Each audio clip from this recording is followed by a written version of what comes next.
आदाब नाजरीन, मैं केबी जानी आपका इस्तकबाल करता हूँ आपके पसंदीदा प्रोग्राम हैदराबादी सितारे में। सरज़मीन हैदराबाद को ये फ़ख्र हासिल है कि इस मादर वतन ने फ़नून लतीफ़ा के हर शोबे में बासलाहियत और बाकमाल फ़नकारों को जन्म दिया, जिन्होंने न सिर्फ हैदराबाद बल्कि दुनिया के चप्पे चप्पे में अपने फ़न और सलाहियतों के बाकमाल होने का लोहा मनवा लिया और अपने मादर वतन का नाम रोशन किया। ऐसे ही मंजे हुए फ़नकार व अदाकार फ़हीमुल हक़ हैं, जिन्होंने मुख्तसर से अरसे में हैदराबादी फ़िल्मों में अपने बेहतरीन परफॉर्मेंस के ज़रिए अपनी एक अलग पहचान बनाई, बल्कि मुनफरिद अदाकारी के ज़रिए फ़िल्म शायकीन को अपना गिरविदा बना लिया है। फ़हीमुल हक़ एक अच्छे अदाकार होने के साथ साथ एक अच्छे स्क्रिप्ट राइटर भी हैं और मुख्तलिफ़ चैनल्स और सोशल मीडिया के ज़रिए अपने कॉन्सेप्ट पेश करते रहते हैं, जिसको शायकीन काफ़ी पसंद करते हैं। फ़हीमुल हक़ से मुलाकात से कबल हम देखेंगे चंद झलकियाँ। और भी दुनिया में चोर उचक्के बहुत अच्छे, कहते हैं कि अकबर बिरबल का है अंदाज ही कुछ और। आओ। ए छोटे, ऐसे सिचुएशन में क्या किया जाए? कौन सा हाथ काटा जाए, खाने का या धोने का? आपका बहुत बहुत इस्तकबाल किया जाता है हमारे इस प्रोग्राम में हैदराबादी सितारे में। बड़ी खुशी हो रही है फ़हीम भाई आज आपको हमारे बीच देखकर। मेरे लिए बाइस फ़ख्र और बाइस इज़्ज़त है। सभी सियासत टीवी देखने वालों को मेरा बहुत बहुत सलाम। फ़हीम भाई, हम देखते हैं कि आप उस दौर की बात, जिस ज़माने में आप म्यूज़िक वर्ल्ड में मैनेजर हुआ करते थे, आपके एक्टिविटीज़ बिल्कुल डिफरेंट, आपके सारी चीज़ें बिल्कुल अलहदा थी, लेकिन अचानक आपको क्या सूझी कि आपने हैदराबादी फिल्म इंडस्ट्री में एंट्री ली? वो थोड़ा सा हमारे ऑडियंस को शेयर कीजिए।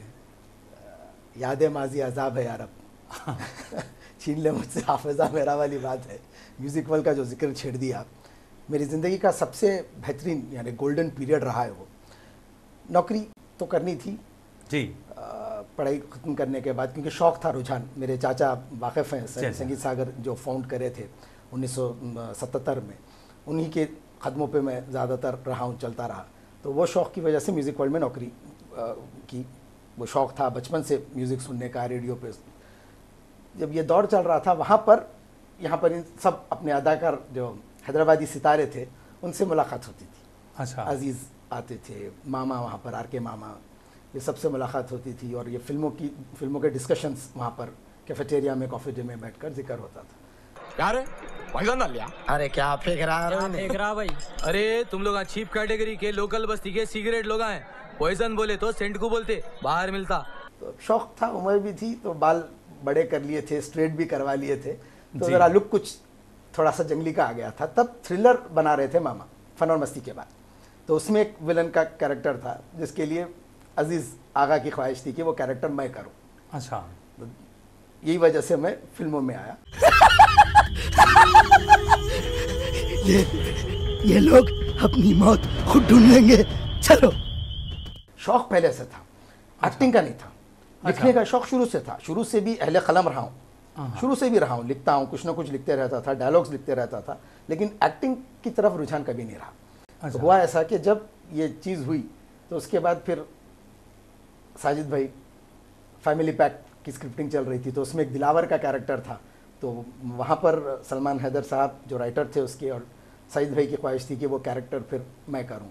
तो फिर वो दिलावर का कैरेक्टर जो काफ़ी मकबूल हुआ, ऐसे ऐसे कैसे कैसे हो गए, कैसे कैसे ऐसे ऐसे हो गए, कैसे कैसे ऐसे ऐसे हो गए, ऐसे ऐसे कैसे कैसे हो गए। वहाँ से फिर समझिए बराबर मुख्तसर सा रहा है सफ़र मेरा। देखिए 2008 में थ्रिलर आई, 10 में फैमिली पैक, 11 में ज़बरदस्त मूसा का जो कैरेक्टर था, 12 में सियाह फिल्म आई। मैं आपसे ये जानना चाह रहा था, क्योंकि आपने तो एक ही सवाल में सारे जवाब दे दिए अल्हम्दुलिल्लाह। तो हम ये देखते हैं कि भाई आपकी जो एंट्री हुई, यानी ये सोबतों का असर है। सोबतों का असर है, क्योंकि जिस वक्त हमारी हैदराबादी इंडस्ट्री का वजूद अमल में आने वाला था, तब आपका स्पॉट ज़्यादा यूज़ होता था, यानी म्यूज़िक वर्ल्ड में अक्सर मीटिंग होते थे। उसके बाद आपको ये शौक़ धीरे धीरे परवान चढ़ा और आपको रोल मिला, लेकिन आपने फैमिली पैक में जो रोल निभाया तो वो दिलावर का बड़ा ही ज़बरदस्त और आपको सूट कर रहा था। लेकिन एक बात फ़हीम भाई कि आप चाहे तो मुख्तलिफ रोल कर सकते थे, लेकिन आपने हीरो के तौर पे लॉन्च होने के बजाय या फिर कैरेक्टर के बजाय आपने विलन का रोल क्यों चूज़ किया, इसकी क्या वजह रही? मैं विलन के रोल में मैं चूज नहीं किया ना। अच्छा विलन का रोल दिया गया। अच्छा और दुनिया ने खराब बनाया। अच्छा, आप खुद खराब नहीं थे? फितरतन हम बहुत अच्छे हैं। अच्छा। फितरत हीरो की है। अच्छा लेकिन लोग चाहते थे कि मैं विलन की तरह ही पर्दे पे दिखूं। अच्छा तो इसमें मेरी गलती नहीं है जानी भाई। अच्छा, ये सारा दोष है? ये पूरा अजीज का दोष है। अच्छा। मैं रिसेंटली एक जगह पर बोला था कि जो उर्दू लफ्ज है बशर, अच्छा, उसमें देखिए 2/3 शर है, बेशीन रे। हाँ बशर, तो बशर में 2/3 शर है, तो बे निकाल दिए तो शर रह जाता। तो मेरी 4 फिल्मों में से 3 फिल्मों के डायरेक्टर तो अजीज नासिर है, तो ये पूरी फसाद की जड़ तो आगा है। लेकिन मैं जितना मतलब कंफर्टेबिलिटी में जोन में जब मैं आगा के साथ रहता हूँ, शायद ही मैं किसी और के साथ रहता हूँ। बहुत अच्छी बात है, बहुत पुराने मनासिब की वजह से। बिल्कुल बिल्कुल। वैसे फ़हीम भाई, आप एज ए एक्टर तो बहुत सारी आप फिल्में कर चुके हैं, उसके अलावा और भी आपको किन किन चीज़ों से दिलचस्पी रही होगी? बेसिकली मोस्टली क्रिएटिव ही रहा है, लिखने का शौक़ रहा है। देखिए इस्तेलाह है कि until and unless you are successful you can not be acknowledged. ये इस्तेलाह है अंग्रेज़ी में। तो जब तक कि आपका नाम नहीं हो जाता है, तब तक आपके कुछ भी बोलने से, एक 2 लाइन है देखिए, एक फिल्म इंडस्ट्री है और एक पॉलिटिक्स है। अगर आपको आपका तारुफ करवाना पड़े तो समझ लो आप काबिल नहीं हुए। तारुफ कराने की नौबत नहीं आनी चाहिए। तो काफ़ी कुछ लिखा है, लेकिन वो जो है फिर मंजर आम पर आया नहीं, पर्दे पे आया नहीं, जिसकी वजह से शायद वो चीज़ रह गई।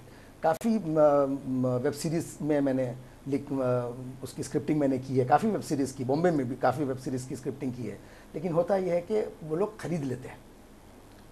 2 चीज़ें होती हैं, एक कि भाई आप एक माकूल रकम लेकर वो बेच दो, हम अपने नाम पे कर लेंगे। तो मुझे उसके लिए भी एतराज़ नहीं है। तो ऐसे कई चीज़ें स्क्रिप्टिंग हैं जो मैंने की है उसके लिए। तो अभी रिसेंटली एक प्रोजेक्ट पे काम कर रहा हूँ फिलहाल, वो भी स्टिल मतलब I just don't want to spill the beans वाली बात है। नहीं, लेकिन फ़हीम भाई देखिए, आप एक अच्छे राइटर हैं, तो लेकिन क्या वजह है भाई, आप किसको दोषी ठहराते हैं कि भाई जब आप इतना अच्छे स्क्रिप्ट पे काम करते हैं, इतना अच्छा वर्क करते हैं, लेकिन नाम क्यों नहीं होता, या फिर वो चीज़ धरी की धरी क्यों रह जाती है? आप किसको ये दोषी ठहराएंगे? दोषी तो किसी को भी नहीं ठहराएंगे, ऑफ कोर्स नॉट, किसी को भी दोषी नहीं ठहराएंगे। वक्त की बात है, वक्त शायद सही वक्त पर सही अमल नहीं हुआ, दोष तो किसी का भी नहीं है। हम शायद उस वक्त अगर पहले कोशिश कर लेते या बॉम्बे जाकर स्ट्रगल कर लेते जब जवानी के दौर में, तो वो बात और नहीं, अल्हम्दुलिल्लाह आज आप भी अभी स्टिल जवानी हैं। नहीं वो तो देखिए भाई, रजनीकांत आज भी जो है जवान है। ये तो कैमरे का कमाल है। कैमरे का मेकअप का कमाल है। अच्छा भाई, शाहरुख खान आज भी जवान है बताते हैं, तो लेकिन शाहरुख खान आए कब वो देखिए, दे वर ऑल इन 20s जी, तो वो दे कुड मैनेज। आज 50s में भी हैं तो दे कुड मैनेज, बिकॉज वो लोग 20 साल की उम्र से इंडस्ट्री में, 20-25 साल की उम्र से। लेकिन हम उस वक्त नहीं गए। हमारा रुझान, जैसे मैं बताया कि नौकरी की ज़रूरत थी, म्यूज़िक वर्ल्ड यहाँ पर लॉन्च होने वाला था, उसका भी बड़ा बेहतरीन किस्सा है, वो फिर कभी और मुलाकात में होगा इंशाल्लाह। तो वो जो नौकरी जिस तरह से मिली, क्योंकि मेरा शौक़ था कि मैं ये ऑल इंडिया रेडियो सुनता था, और उसमें जो गाने प्ले होते थे तो उसके पहली line music director, lyricist, singer लिख लेता था, और वो फिर हिफ्ज़ हो जाता था। अगर वो गाना फिर रिपीट अगर होता तो मुझे पता होता कि ये गाना पहले सुन चुका हूँ मैं, तो लिखने की ज़रूरत नहीं पड़ती, और वो याददाश्त में होता। तो हम जब इंटरव्यू देने गए तो लोग अमूमन रेज्यूम लेके जाते, हम वो किताब लेके चले गए। अच्छा। और जब रेज्यूम पूछा गया तो हम हमारे जो बॉस थे उनके सामने, वो तो बेचारे देखिए बंगाली थे, उनका स्टाइल फाइम बोलते थे, बोले कि this is not the way to attend an interview. उन्होंने कहा कि भाई मेरे पास तो यही है। तो बोले एक CV लाइए आप पहले। तो खैर तो देखिए बोले आपके favourite music director, lyrics, music singer कौन है? तो मैं बोला हेमंत दा। तो बोले आप दादा क्यों कह रहे हो? इसलिए कि मैं बंगाली हूँ। बोला हाउ वुड आई नो आप बंगाली हैं, मैं पहली बार देख रहा हूँ आपको। तो खैर फिर बोले कि ओ ज़िंदगी के देने वाले, ये गाना किस फिल्म का है। अच्छा। तो मैं उनसे सवाल करा कि अगर एक ग्रेजुएट से आप अल्फ़ाबेट्स बोलने के लिए कहते हैं तो उसे चुप होना चाहिए कि जवाब देना चाहिए। बोले कि व्हाट डू यू मीन। मैं बोला कि गाना मैं बोलता हूँ, ओह ओह बेबी मुड़ के ज़रा नज़रों से किए जा हल्का हल्का इशारा, ये किस फिल्म का गाना है। हेमंत कुमार। तो बोले मैंने गाना आज तक नहीं सुना। बोला फिल्म पुलिस का गाना है। तो खैर इस तरह से नौकरी मिली, म्यूज़िक वर्ल्ड में चढ़े। और पहली बार आप सोचो 8500 SFT सिर्फ कैसेट्स हैं। यानी इंसान हैदराबाद की हद तक तो कभी कोई सोचा नहीं था होगा कि इतनी बड़ी सिर्फ कैसेट्स की दुकान। जी। तो वहाँ पर फिर नौकरी मुलाजिमत किए, फिर मैनेजर, फिर माशाल्लाह आप बहुत अच्छे पोस्ट पे आए जो है। तो क्योंकि शौक था एक, तो फिर नॉलेज थी उतनी कि कौन सी चीज़ कितनी बिकेगी, तो शौक उसी को ले लिया, लाइन ये छूट गई।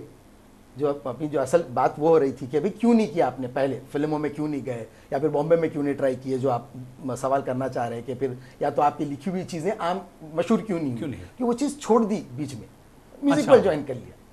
मतलब रोजगार की तलाश थी। हाँ, आपको मुकम्मल तौर पर रोजगार चाहिए था पहले। एब्सोल्युटली। ये तो अपना शौक था। तो शौक था, तो शौक तो कभी भी हो सकता है, किसी भी उम्र में जो है आप अपना शौक पूरा कर सकते हैं। बेशक। लेकिन एक बात है कि भाई आदमी दिल जवान होना चाहिए, तो आप फिर अपनी उम्र का मुहासिबा कर सकते हैं। भाई दिल तो आपका जवान है, अल्हम्दुलिल्लाह आज भी अपना शौक पूरा हो सकता है। हो ही रहा है हो भी रहा है ना। हाँ, बिल्कुल, हम लोग ही रिसेंटली की है फिल्म। अब तो वो ये लॉकडाउन और ये सब जो वबा नागहानी की जो हम जद में हैं उस वजह से फिल्म रिलीज नहीं हुई है, लेकिन हम अभी रिसेंटली हम लोग दोनों साथ में किए। तो ये तो चीज़ें चलती रहती हैं। तेलुगु एक फिल्म किया था अभी रिसेंटली, जो हैदराबाद नवाब्स जो डायरेक्ट किए थे, वन लक्ष्मीकांत चन्ना, उनकी तेलुगु फिल्म कमिटमेंट किया मैं। अच्छा। वो भी फिल्म रुकी हुई है फिलहाल। तो अच्छा, फिल्में चल रही हैं। लिखने का भी एक बहुत बड़ा प्रोजेक्ट लेके बैठा हूँ मैं अभी।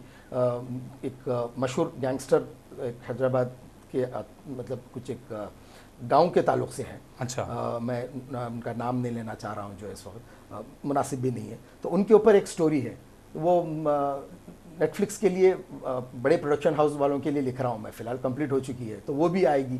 तो ऐसे काम तो चल ही रहे हैं वैसे। चलिए बहुत अच्छी बात है। लेकिन एक चीज़ है फ़हीम भाई कि नाकामी को आप कैसे लेते हैं?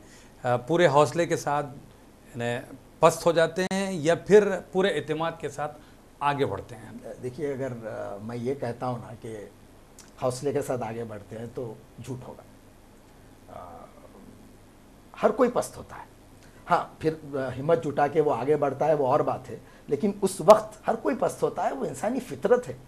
तो मैं तो यही कहूँगा आपके जवाब का कि पस्त होते हैं, लेकिन वहीं पर रुक के नहीं रह सकते हैं ना, फिर आगे बढ़ जाते हैं। मतलब हिम्मत हारनी नहीं चाहिए। हिम्मत हारनी नहीं चाहिए, आप यही कहेंगे? जब तक सांस है, जब तक कोशिश तो जारी है। जी जी। अच्छा फ़हीम भाई, ये वो कौन सा कॉम्प्लीमेंट रहा होगा जो लोग आपको ज़्यादा देते हैं? मेरी आवाज़ ही मेरी पहचान है, ये टैगलाइन बना कर रखा हूँ। लोग अमूमन चेहरे से नहीं पहचानते, आप भी गौर करे होंगे कि हर फिल्म में चेहरा बदला हुआ रहा मेरा। हाँ, थ्रिलर में आपको याद होगा बाल बड़े थे, फिर दिलावर का जो कैरेक्टर था उसमें एक अलग गेटअप, ज़बरदस्त में अलग गेटअप। तो आवाज़ से पहचानते हैं लोग। यूजुअली जहाँ पर भी जाता हूँ, तो जो कॉम्प्लीमेंट की बात आप किए थे उसके लिए एक अच्छा किस्सा है। मैं क़तर से आ रहा था हैदराबाद। अच्छा। और एतिहाद में था, ट्रांसिट पे हम लोग एक अबू धाबी एयरपोर्ट पर थे। मेरे साथ मेरे एक दोस्त भी थे। तो हम लोग एक शौक के लिए स्मोकिंग जोन में वहाँ पर गए, तो काफ़ी धुआं होता है नेचुरली। आप जी बिल्कुल। मैं ऐसे ही मेरे दोस्त से बोला कि यहाँ पर इतना धुआं है कि कुछ लंबी लंबी सांसें खींच लेंगे और चले जाएंगे। हम लोग हंस लिए और फिर एक कोने की चेयर पे बैठ गए। पीछे से एक आवाज़ आई, अस्सलाम वालेकुम भाई। पलट के देखा, वाला वालेकुम सलाम। तो बोले भाई मैं आपका बहुत बड़ा फ़ैन हूँ। अच्छा। तो बोला आप पहचाने कैसे? क्योंकि फिल्म छोड़ के काफ़ी वक्त हो गया था, 12 में फिल्म आई थी सी आखिरी, और मैं बात आपको बोल रहा हूँ 16 या 17 की। तो बोले कि भाई मैं फ़ोन में खेल रहा था, सिर्फ आवाज़ पे नज़र उठाया कि दिलावर की आवाज़ है। बोल क्या बात है, वाह, मजाक नहीं जो। तो ये मतलब आवाज़ कॉम्प्लीमेंट ही रहा है, क्योंकि आवाज़ से ही लोग अमूमन पहचानते हैं। तो ये रहा है कॉम्प्लीमेंट सबसे बड़ा। हम ये जानना चाहेंगे कि कैरेक्टर्स रोल के मुतालिक आपका क्या ख्याल है? पूरी फिल्म भी तो उसी के ऊपर डिपेंडेंट रहती है ना जाने, पूरी फिल्म कैरेक्टर्स पे ही डिपेंड होती है। स्टोरी तो ऑफकोर्स है, लेकिन वो कहते हैं ना कि स्पिरिट ऑफ द कैरेक्टर रहना ज़रूरी है। मतलब जो कैरेक्टर हम कर रहे हैं उसकी रूह में जाकर ही अगर आप परफॉर्म करते हैं तो फिर उसमें जान आती है। अब जैसा देखा कि वो जंगली थे तो पूरे जंगली अंदर से, और दिलावर के कैरेक्टर में उर्दू, वैसी उर्दू है नहीं लेकिन वो उसका रिक्वायरमेंट था कैरेक्टर का। बेखुदी बेसबब नहीं गालिब, कुछ तो है जिसकी पर्देदारी है, वरना वो इतनी लापरवाही से कैसे बोल दिया, कुछ तो गड़बड़ है। अब मेरे को बटन खरीद लेते हुए देखे भाई जो है हीरो के बटन के पीछे भागते हुए, लेकिन वो कैरेक्टर के लिए घुसना पड़ा। मूसा का जैसा कैरेक्टर था, तो बहुत अहमियत रखता है कैरेक्टर, और फिल्म की जान होती है कैरेक्टर। अच्छा, जब आपने मुख्तलिफ कैरेक्टर निभाए हैं उसमें सबसे ज़्यादा अजीज़ कौन सा कैरेक्टर रहा होगा, वो हमारे ऑडियंस को शेयर कीजिए। ऑफकोर्स मेरी नज़र में दिलावर का ही कैरेक्टर है, क्योंकि उस कैरेक्टर से नाम हुआ, शोहरत मिली, लोग पहचानने लगे। तो और मुझे यकीन है कि आप लोगों को भी, मेरे जितने भी फिल्म्स मैंने किए हैं उसमें सबसे ज़्यादा दिलावर का ही कैरेक्टर आप लोगों को भी पसंद आया होगा। इस हिसाब से मुझे भी दिलावर का ही कैरेक्टर बहुत पसंद है। अच्छा, बाकी दूसरे जो कैरेक्टर सब अपना था। मूसा का कैरेक्टर था, थोड़ा सा फ्लैम्बॉयंट था, वो स्टाइलिश, देखते हैं आदमी BMW में से उतरता है, सिगार पीता है, शौक करता है। सिलर का तो खैर कुछ और ही बात थी।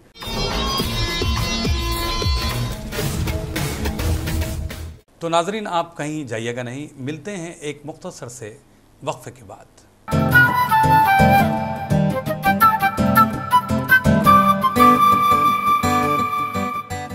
नाजरीन, सियासत टीवी की ताज़ा तरीन ख़बरें, मुशायरे, मजहबी प्रोग्राम्स और दीगर तफरीही प्रोग्राम्स देखने के लिए आप हमारा मोबाइल ऐप प्ले स्टोर से डाउनलोड कर सकते हैं। इसके अलावा यूट्यूब और फेसबुक पर आप सियासत टीवी का राज टेलीकास्ट भी देख सकते हैं। यूट्यूब पर सियासत टीवी सब्सक्राइब करें और बेल आइकॉन पर क्लिक करें ताकि नए वीडियोस आप तक फौरी तौर पर पहुंच सकें।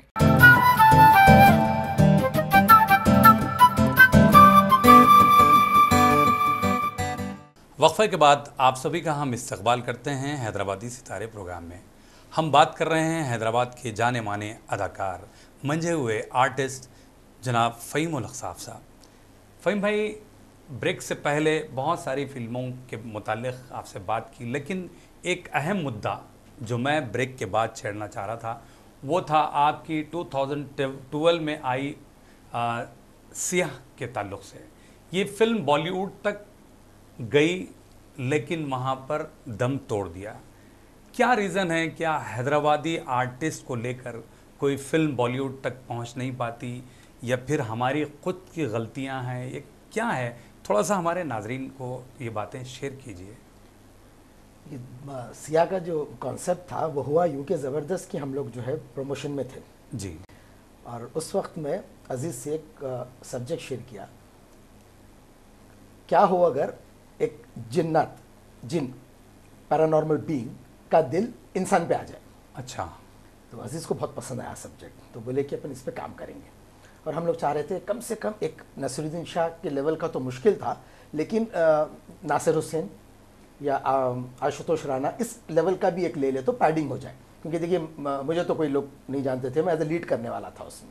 ऑफकोर्स ज़रीन को फिर भी लोग जानते थे क्योंकि जी ऑलरेडी हिंदी फिल्म्स कर चुके थे और हैदराबाद में भी काफ़ी गुलदादा से फेम हुआ था। खैर बात हैदराबाद की नहीं हो रही क्योंकि फिल्म बन रही थी हिंदी, और वाहिद फिल्म है सिया जो बॉम्बे में रिलीज़ हुई, ऑल ओवर इंडिया रिलीज़ हुई फिल्म। जल्दी पी लो वरना ठंडी हो जाएगी। चाय तुम्हारी फेवरेट चीज बनाइए। शाम को हमें पार्टी डार्लिंग, मुझे 35 get up fast now come on। काफ़ी फिल्मों ने बात की है रिलीज़ होने की, लेकिन रिलीज़ नहीं हुई। आप भी जानते हैं कि जिस तरह के होर्डिंग्स लगे थे पूरे बेस्ट के, जो बॉम्बे के बसेस होते हैं, लोखंडवाला, बांद्रा, हर तरफ उसके होर्डिंग्स थे। फिल्म रिलीज़ हुई, चली नहीं। ये जो सवाल किया उसकी एक वजह ये थी कि बजट। अच्छा, बजट नहीं था हमारे पास, तो जितना भी बजट था उसमें हमने ये फिल्म बनाई। लोगों को ऑफकोर्स वो चीज़ नहीं दे सके जो सब्जेक्ट की डिमांड थी। Subject was too good. इस सब्जेक्ट पर कई फिल्में बनी, बाद में एक थी डायन और रागिनी एमएमएस शायद बाद में आई थी या पहले आई थी, लेकिन ये कई फिल्में थी जो इस कॉन्सेप्ट को लेकर बनी। परी अभी रिसेंटली मैं देखा तो इसी कॉन्सेप्ट को लेकर थी कि जिन का अगर पाला पड़ जाए इंसान से तो एक सब उसमें एक मैसेज ये था कि आप कुछ भी करते हैं अगर तो इन जगहों से बचिए जहाँ पर इनके रहने के इम्कानात हो, ताकि इनका असर ना हो। तो एक कुछ इस सब्जेक्ट को लेकर हमने फिल्म का सब्जेक्ट लिखा था और फिल्म डायरेक्शन भी बहुत अच्छा अजीज़ नासिर का। हाँ, यहाँ पर जो था वो कंपैरिजन था कि अजीज़ फिल्म नाना पाटेकर की कॉपी कर रहे हैं। बम्बई में या हिंदुस्तान में किसी को नहीं मालूम था कि वो नाना पाटेकर की कर रहे हैं। जितने लोगों को भी, अगर आप यूट्यूब पर फिल्म है आप देख सकते हैं कितने व्यूज़ हुए, वहाँ पर कितने बिलियन व्यूज़ हुए हैं, और कमेंट्स में देखते हैं कि अजीज़ की एक्टिंग की बहुत तारीफ़ की गई। यहाँ के लोगों का एक अपना स्टैंड था क्योंकि वो उनकी अपनी सोच है, सोच इसलिए थी कि वो अजीज को as a Jahangir Jahangir compare क्या, कर हाँ, रहे थे। बस, बस। लेकिन one of the finest performance of Aziz Nasir in Siya, जो पुलिस वाले का कैरेक्टर किए थे। वैसे क्या शुभ काम, मेरा मतलब बिजनेस। कॉल सेंटर चलाता हूँ। वही ना, रात को फोन पर hello sir, how may I help you.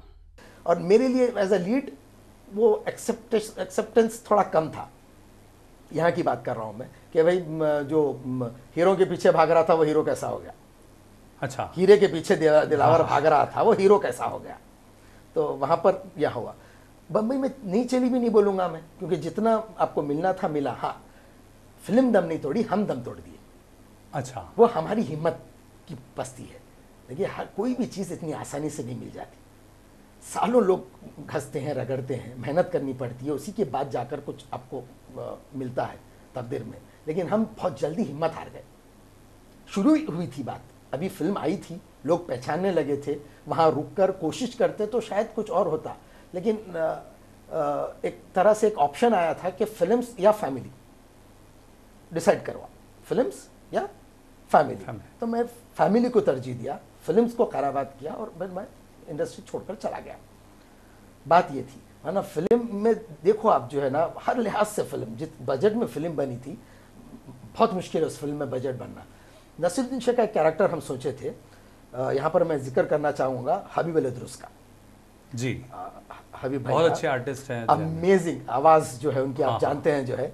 तो वहाँ पर मेरी मुलाकात हमारी सेट पर हबीब भाई से हुई, और इस कैरेक्टर के लिए जो हम सोच रहे थे कि नसीरुद्दीन शाह से बात करें, वो जो एक अहमद पंडित का कैरेक्टर है, जो बेसिकली एम्ब्रेस किए हैं और जो इन चीज़ों से वाकिफ़ हैं।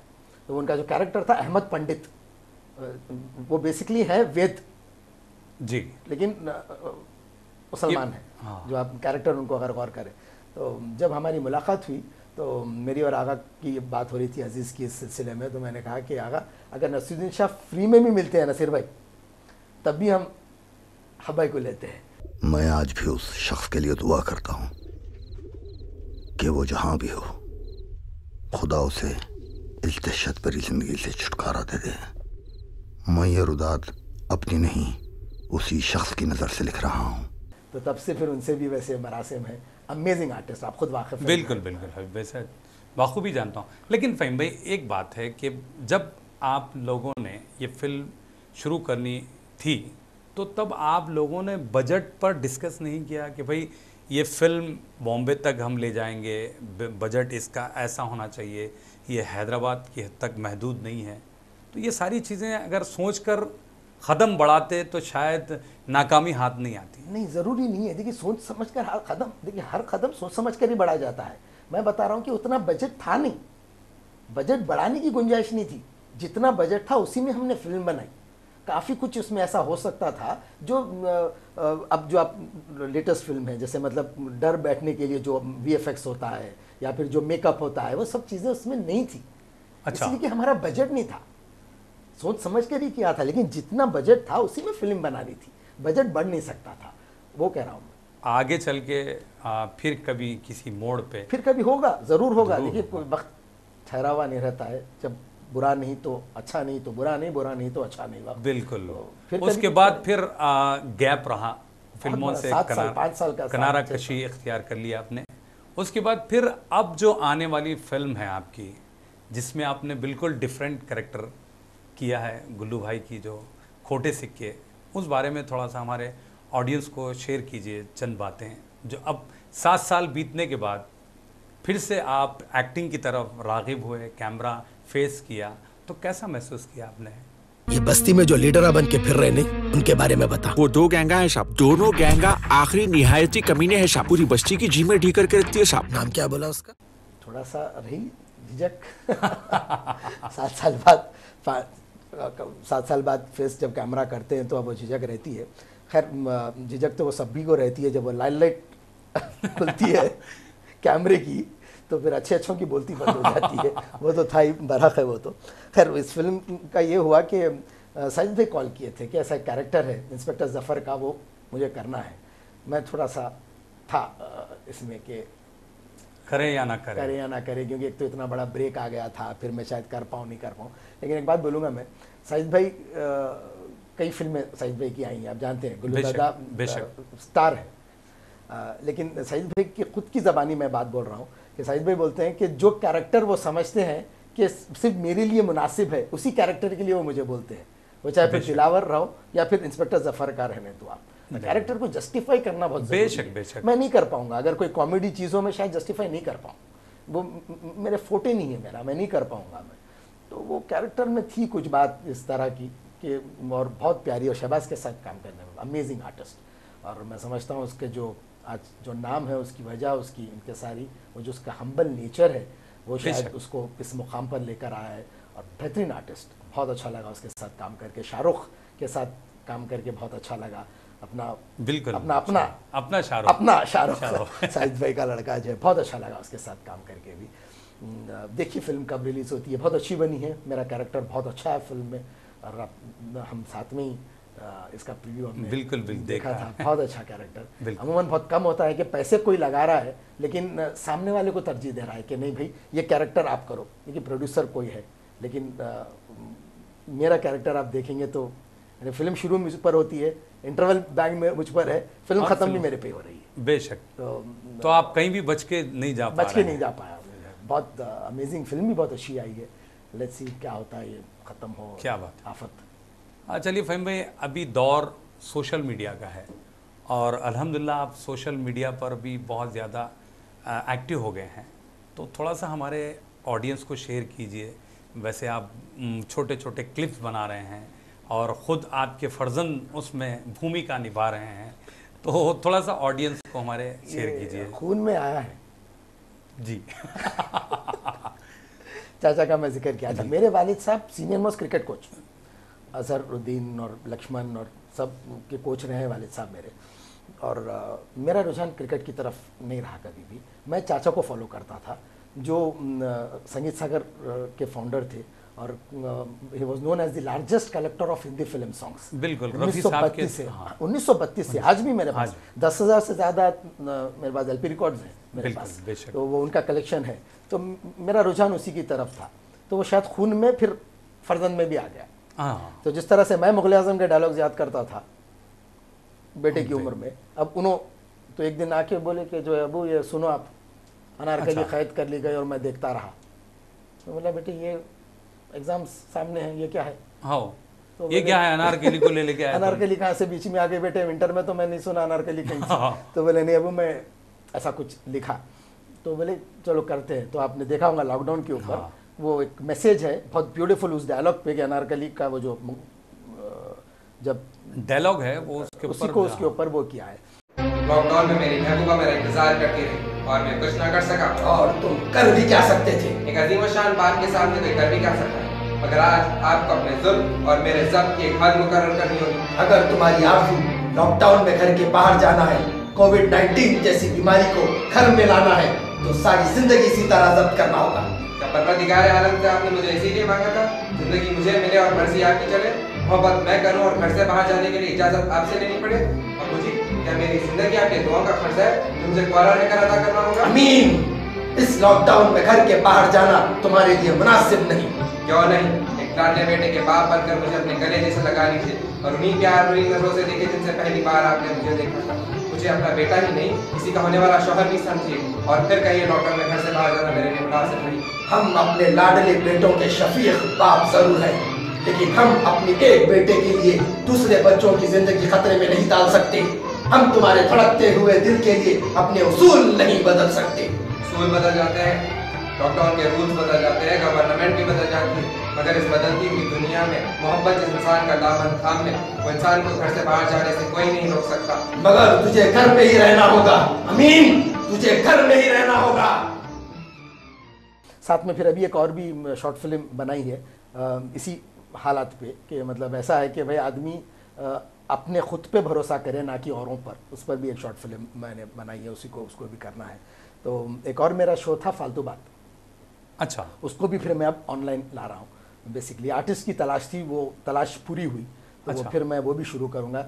लूज टॉक नाम का एक शो आता था, हाँ, तो उसी बेसिस पे कि मतलब मेरे मेहमान एक ही होंगे, एक ही आर्टिस्ट हैं जो अलग अलग किरदार में आएंगे, बेशक मैं उनसे सवाल करूँगा। मिज़ा है उसमें, थोड़ा सा तंज है और मैसेज भी है। तो स्क्रिप्ट आपने ही तैयार की मेरी है? स्क्रिप्ट मेरी होती है, डायलॉग भी। अच्छा, ये बात तो हम रही गई, थ्रिलर से अब तक मैं मोस्टली अपने ही लिखे हुए डायलॉग्स बोला हूँ। बिल्कुल, क्योंकि आप एक अच्छे राइटर हैं। डायलॉग्स तो मेरी रहे, जाहिर सी बात डायलॉग है। आते हैं ऑफ कोर्स, लेकिन इसलिए उसमें मैं अपने हिसाब से करता हूँ और फिर अपने हिसाब से फिर डिलीवरी देता हूँ। चलिए, बहुत अच्छी बात है। अच्छा फ़हीम भाई, आज ज़माने की रफ्तार बिल्कुल बदल गई है और आज सोशल मीडिया हम पर हावी हो चला है। तो ये सोशल मीडिया आने से क्या हमारी हैदराबादी इंडस्ट्री को कितना नुकसान हुआ है या फ़ायदा हुआ है, वो हमारे नुकसान ऑडियंस को? नुकसान नहीं हुआ है, देखिए रीच बड़ी है इनफैक्ट। तो मैं आपको इसका जो है ना एग्जांपल थोड़ा पीछे, अगर आप बुरा ना माने तो पीछे जाकर देता हूँ। जब कैसेट्स का रिटेल जब ख़त्म हुआ तो लोगों का ये सवाल था कि इंडस्ट्री ख़त्म हो गई, लेकिन आप सुनकर हैरत करेंगे कि एक्चुअल सेल 10 फोल्ड्स बड़ा है, 10 फोल्ड्स बड़ा है। उसकी वजह यह है कि आपको अब जो है ना कोई ओवरहेड्स नहीं है, पिलफरेज नहीं है। आपकी म्यूज़िक एल्बम आता है वो iTunes के ज़रिए या फिर जो रेडियो पे वो रिले होते हैं उसके ज़रिए उसका सेल होता है जो मिलियंस में होता है। तो अब जो कैसेट्स छापने का जो खर्चा है या फिर पर्टिकुलर हर एरिया में एक ऑफिस रखने का जो खर्चा है वो ख़त्म हो गया। उसी तरह से यहाँ पर भी देखिए, आप जब रिलीज़ करते थे फिल्म अपनी तो बहुत महदूद थे हम, है ना। आज अगर आप इंटरनेशनल प्लेटफॉर्म पर रिलीज़ करते हैं, अमेज़ॉन होता है, नेटफ्लिक्स होता है, तो पूरी दुनिया आपकी फ़िल्म एक ही वक्त में देख रही है। तो मेरी नज़र में ऑन द कॉन्ट्ररी हम फ़ायदे में होंगे। सही सब्जेक्ट लेकर सही फिल्म अगर हम बनाते हैं तो हम ज़्यादा फ़ायदे में होंगे बनिस्बत जो पहले जो हालात में थे, कंडीशन में थे। नहीं, साथ साथ आप अपडेट भी रहना पड़ेगा। अपडेट तो है ही ना। नहीं, अब देखिए, आप फिल्म बनाते हैं, सोशल मीडिया तक कैसा पहुंचाना है, उसको कैसा बिजनेस पॉइंट ऑफ व्यू से चलना पड़ेगा, ये सारी चीज़ें भी तो हमको करना है। ये तो देखिए, पहले जब आप थिएटर कर रहे थे, आप डिस्ट्रीब्यूटर्स के पीछे भाग रहे थे, आप थिएटर्स वालों के पीछे भाग रहे थे। अब आपको थोड़ा सा अपनी दौड़ किसी और तरफ लगानी है, लेकिन ये दौड़ ज़्यादा मुफीद साबित होगी बनिस्बत जो हम पहले करते थे। अब आप देखो, गुलाब और सिताब फिल्म आई मिस्टर बच्चन और आयुष्मान खुराना की, उन्होंने रिलीज़ अमेज़ॉन पे की, और आगे भी कई फिल्में अब जो है इसी पे रिलीज़ होगी, इसी सोशल मीडिया पे रिलीज़ होगी। तो हम ज़्यादा फ़ायदे में होंगे, रीच होगी, ज़्यादा तो लोग हमें जानेंगे। आज भी कुछ कम नहीं जानते हैं लोग, लेकिन और ज़्यादा रीच होगी। क्या बात। चलिए, बहुत बहुत शुक्रिया, आप आए, इतना वक्त दिया। चलते चलते आखिर में जो नौजवान इस फील्ड से जुड़ना चाहता है या इस फील्ड में आना चाहता है, उसके लिए क्या पैगाम आप देना चाहेंगे? मैं पैगाम ये देना चाहूँगा कि बस भले ये फील्ड हो या कोई फील्ड हो, कंसिस्टेंसी बहुत ज़रूरी है, लगे रहना है। कब होगा वो तो नहीं पता, होगा इस बात का यकीन है। आप मतलब लिख लें मेरी बात, ये कब होगा इसका पता नहीं, लेकिन होगा ज़रूरी है। कई एग्जांपल्स आप ले लें, नवाजुद्दीन सिद्दीकी है, रोनित रॉय का आप जानते हैं, ये वो गाना था ना, अक्का इंडिया जानता है, उस फिल्म के बाद कुछ नहीं हुआ, लेकिन फिर लगे रहे उस जगह पे, हिम्मत नहीं हारी, तो फिर बालाजी के सीरियल से फिर नाम हुआ।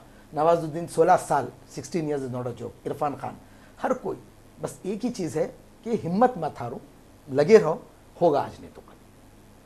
क्या बात। जो भी करो, बात फिल्मों की नहीं है, बात हम फिल्म की कर रहे हैं, लेकिन ज़िंदगी में जो भी करो उसके ऊपर रहो, डटे रहो। बिल्कुल। तो बहुत बहुत शुक्रिया फ़हीम भाई, आप आए, आपका बहुत शुक्रिया।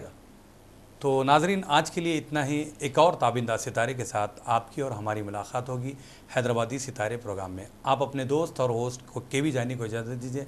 अल्लाह हाफ़िज़।